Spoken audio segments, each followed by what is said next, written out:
Darth Maul is one of the coolest and most iconic characters in all of Star Wars, but some fans argue that he's overrated and even a fraud. He lost to Obi-Wan as a Padawan and couldn't even defeat Ahsoka. Is Darth Maul actually a fraud, or is there another side to the story? Do you think Darth Maul is a fraud? Let me know in the comments.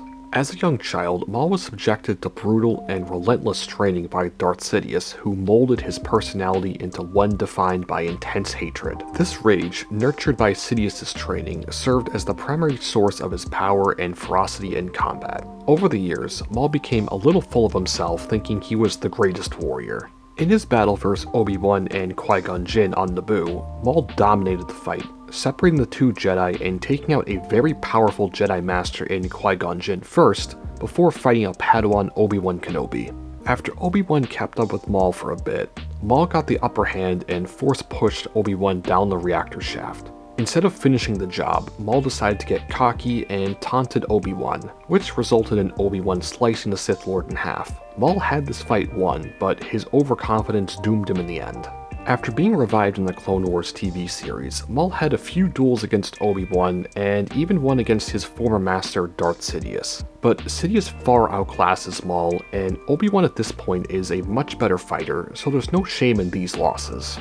Probably Maul's most humiliating defeat came at the hands of Ahsoka Tano in Clone Wars Season 7. Once again, Maul had his opponent on the brink, but decided to play with his food. Maul got caught off guard and lost to Ahsoka, who was still a Padawan at this point, never completing her Jedi trials before she left the Order entirely. Ahsoka is very powerful and is much stronger than the average Padawan, being trained by Anakin Skywalker, the Chosen One. But yet again, this is just another fight that Maul should have won. In both of these cases, it came down to two things for Maul: his arrogance and his overconfidence. Maul consistently failed to overcome his pride and obsessive mindset, repeating the same errors in judgment and leading to his reoccurring downfall. Maul was an incredibly powerful lightsaber duelist, and as a Force user, he even had a vision of Anakin becoming Darth Vader. In the Clone Wars, his criminal empire grew so powerful to the point where Darth Sidious viewed Maul as a threat and confronted him directly himself.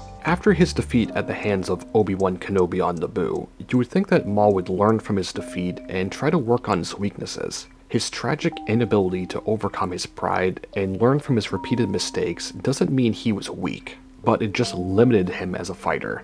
Even Sidious recognized his potential and made Maul his apprentice. But in the end, Maul just couldn't get out of his own way and never really grew or matured as a fighter, which we saw in his final duel against Obi-Wan in Rebels, where Obi-Wan baits Maul into doing the same move that he killed Qui-Gon Jinn with on Obi-Wan, and it backfires horribly. Maul is not a fraud, but more of a broken and tragic villain whose incredible potential was undercut by his own flaws. His losses to Obi-Wan and Ahsoka were not a reflection about his own skill, as he had them both beat. The same hatred that allowed him to survive his first duel with Obi-Wan would blind him at times. But in the end, Maul was just a pawn for Sidious in a much larger game. If Maul did fix his shortcomings and reached his true potential, it could be pretty scary how powerful he could become. But anyway, I hope you enjoyed, and I'll catch you in the next one. Peace.